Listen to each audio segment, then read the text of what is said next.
This is Renee, Macworld 2010, and we're with Ty from Beehive, or Beejive to some of you.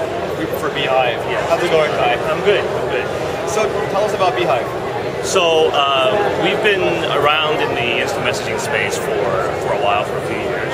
We started out developing for BlackBerrys, and we've been available in the App Store for almost going on 2 years now.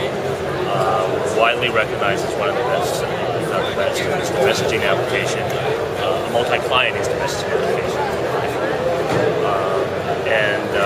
We like to keep it as feature rich as possible, so it's sort of like a desktop IM replacement.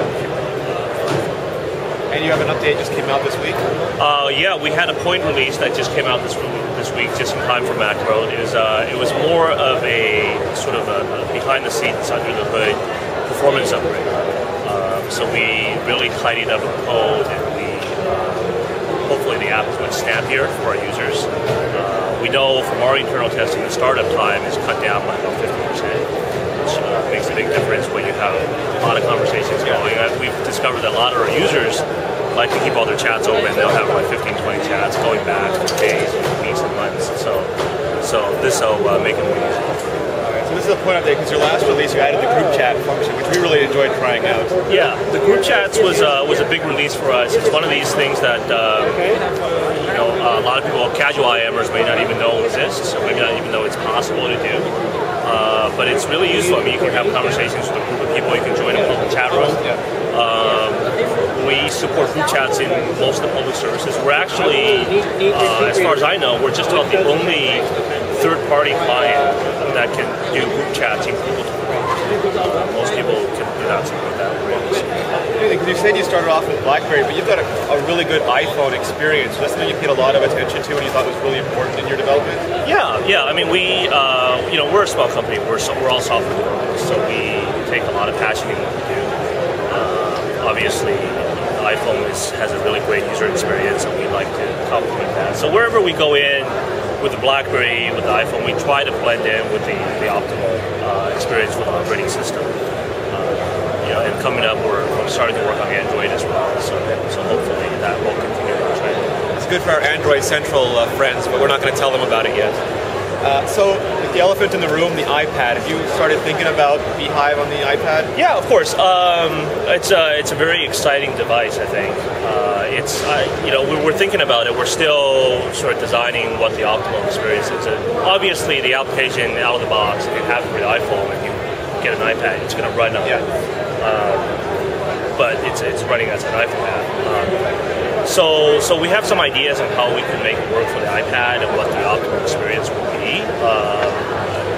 And we tentatively have plans to develop it. It will be, if and when we do, I think it will be pretty different than the way it looks on the iPhone, because it's a very different format.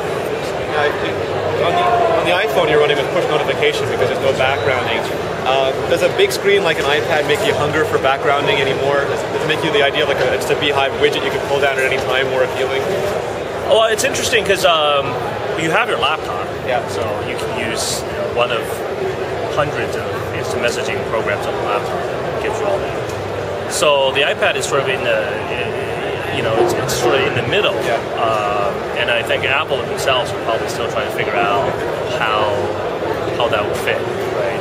I see it as more of a leisurely device.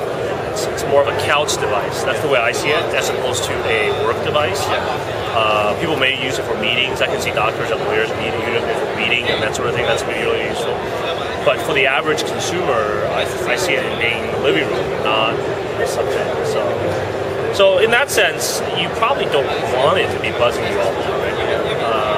Which is also a challenge for us, obviously, because instant messaging is one of these things that's kind of off in the peripheral. It's not necessarily front and central. One of the interesting things, because before everyone was clamoring for push notification, and now it's almost like interruption management because it's popping up all the time. Yeah.